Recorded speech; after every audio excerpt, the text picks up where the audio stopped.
या बातमीपत्राची सुरुवात करूया मोठ्या बातमीनं। वैष्णवी हगवणे आत्महत्या प्रकरणात एक मोठी अपडेट माहिती। वैष्णवीची आत्महत्या की हत्या असा प्रश्न आता उपस्थित होतोय, कारण वैष्णवीनं ज्या पंख्याला साडीच्या सहाय्यानं गळफास घेतलेला होता त्या पंख्याची आणि साडीची फॉरेन्सिक चाचणी आता होणार आहे आणि बावधन पोलीस ही साडी आणि हा पंखा न्याय वैद्यक प्रयोगशाळा अर्थात फॉरेन्सिक लॅबकडे पाठवणार आहेत।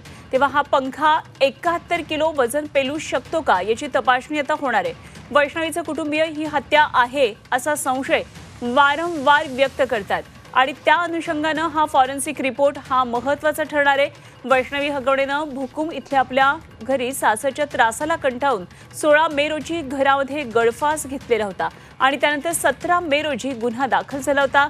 पोलिसांनी वैष्णवीचा पती शशांक, सासरा राजेंद्र, सासू लता, दीर सुशील आणि नणंद करिश्मा तसंच 6 आरोपी निलेश चव्हाण यांना अटक केलेली आहे। या सर्वांची सध्या चौकशी सुरू आहे। तेव्हा वैष्णवीची आत्महत्या की हत्या असा प्रश्न पडलेला असताना आणखी एक महत्त्वाची बातमी अपडेट येते ती म्हणजे आता फॉरेन्सिक लॅबकडे काही वस्तू वैष्णवीनं आत्महत्या केलेली होती त्या घरातल्या आता जाणार आहेत आणि या वस्तूंची आता तपासणी फॉरेन्सिक लॅबमध्ये होणार आहे। यामध्ये महत्त्वाचे 2 घटक ते म्हणजे वैष्णवीची साडी, ज्या साडीनं तिनं गळफास लावून घेतलेला होता आणि जिथे गळफास लावलेला होता तो म्हणजे पंखा। तेव्हा साडी आणि पंखा अशा 2 वस्तूंची आता फॉरेन्सिक लॅबमध्ये जाऊन तपासणी होणार आहे।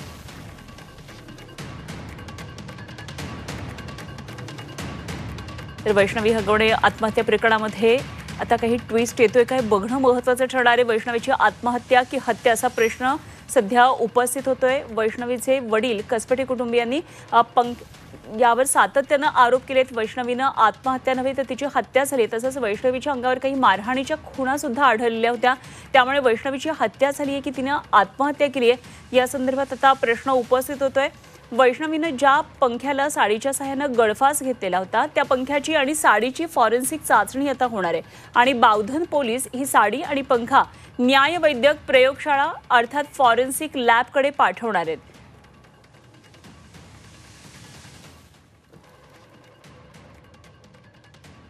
तेव्हा या संदर्भातला तपास आता पोलिसांकडून सुरू झालेला आहे आणि या दृष्टीने आता काय नेमके महत्त्वाची बातमी येते आहे किंवा काय नेमके महत्त्वाचे तपशील कळतात हे बघणं महत्त्वाचं ठरणार आहे। आणि या संदर्भात बोलण्यासाठी सध्या आपल्याबरोबर धनराज वंजारी सर आहेत, माजी पोलीस अधिकारी। आपण त्यांच्याकडून या संदर्भातली आणखी माहिती जाणून घेऊया। सर नमस्कार। आणि सगळ्यात महत्त्वाची जी आत्ताची अपडेट वैष्णवी हगवणे मृत्यू प्रकरणामध्ये येते ती म्हणजे आता फॉरेन्सिक लॅबकडे 2 वस्तू जाणार आहेत। यामध्ये वैष्णवीनं गळफास लावून आत्महत्या केली होती अशा प्रकारचा जो रिपोर्ट होता त्यामध्ये साडीनं तिनं आत्महत्या केली होती, पंख्याला लटकून तिची आत्महत्या झाली होती। त्यामुळे आता या 2 वस्तू फॉरेन्सिक लॅबकडे जाणार आहेत। त्यामुळे किती मोठे हे आता पुरावे असणार आहेत, कसे सगळे पुढचे तपशील असतील? खरं तर या प्रकरणामध्ये आत्महत्या की खून हा निकष जेव्हा लागायचा आहे तेव्हा फॉरेन्सिक न्यायवैद्यक जो पुरावा असेल फॉरेन्सिक लॅबचा तोच एक निर्णायक पुरावा समजला जाणार आहे।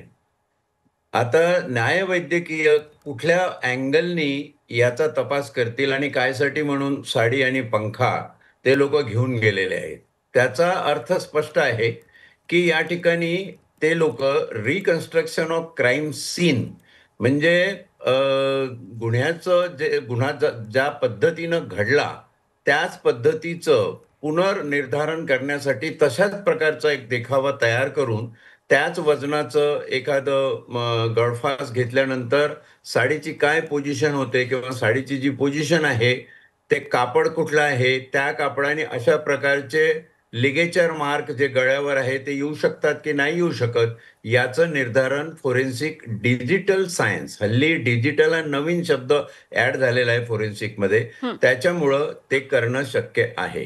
हे झाल्यानंतर दुसरी जी महत्वाची स्टेप आहे ती आहे की मृत्यूचं कारण। आता जनरली या केसमध्ये जिथे गळफास असेल तिथे ॲस्पेसियल म्हणजे गुदमरून झालेला मृत्यू असं म्हटलं जातं।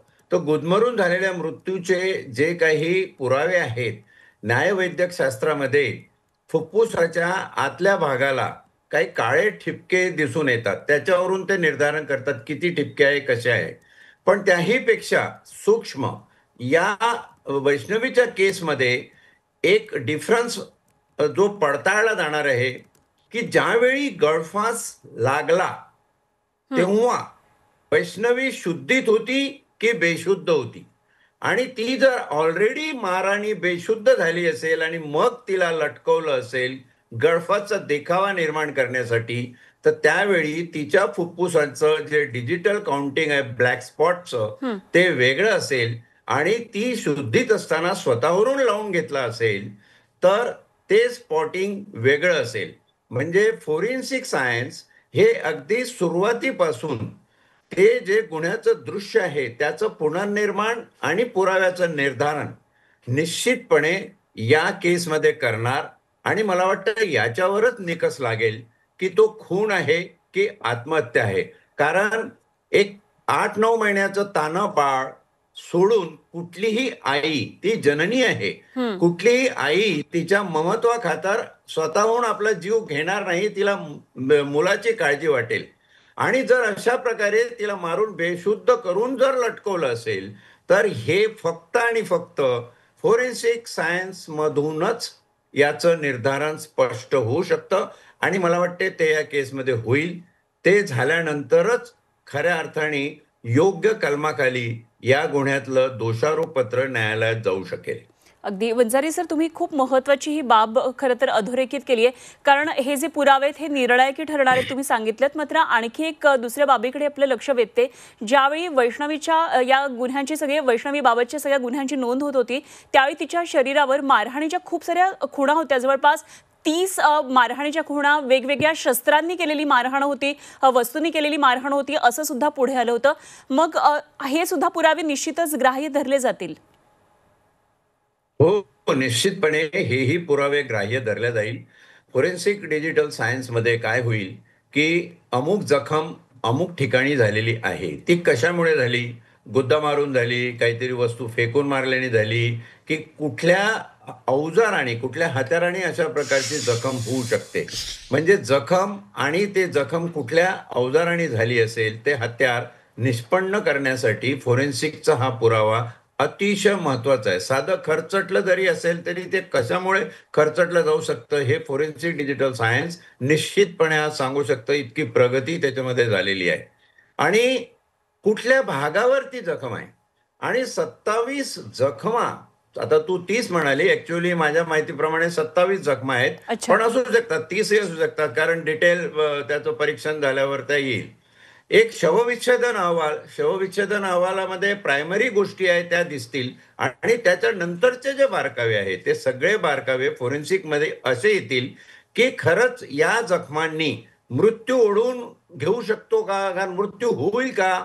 जखमांनी जर मृत्यू झाला नाही तर मग दुसरा ऑप्शन आहे, या जखमांनी ती बेशुद्ध पडू शकते का, आणि जर त्याचं उत्तर हो असेल तर मग पुढचं निर्धारण करणं हे फोरेन्सिक एक्सपर्टला सोपं जाणार आहे. म्हणून जखमा तिच्या अंगावरच्या तपासल्या जातील, आणि महत्वाचं याच्यामध्ये एक असेल की जखम ही कुठल्या भागावर आहे शरीराच्या. Vital part of the body, म्हणजे गळा असेल, नाक असेल, जिथे मान असेल, किंवा अजून काही शरीराचा भाग असा असेल की ज्याच्यावर जखम झाल्यानी तात्काळ माणूस बेशुद्ध पडू शकतो किंवा मृत होऊ शकतो. म्हणजे व्हायटॅलिटी ऑफ बॉडी पार्ट, त्याचबरोबर जखमेचं nature of wounds, nature of injuries, आणि नेचर ऑफ वेपन हे निष्पन्न झाल्यानंतरच या केसमध्ये खऱ्या अर्थाने पहिल्या सेगमेंटमध्ये जे मी सांगितलं की हा मृत्यू आहे तो आत्महत्येने घडून आला की खुनाने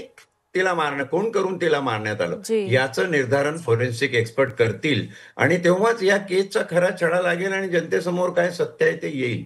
खरंय. वंजारी सर, खूप खूप धन्यवाद. आपण सगळं विश्लेषण केलं कशा पद्धतीनं हा सगळा छडा लागू शकतो आणि किती महत्त्वाचा, किती निर्णायकी खरं तर फॉरेन्सिक लॅबकडे आता ह्याच्या 2 वस्तू पाठवलेल्या आहेत ते महत्त्वाचं ठरणार आहेत ते आपण सांगितलं. खूप धन्यवाद. माजी पोलीस अधिकारी धनराज वंजारी सर आपल्याबरोबर होते.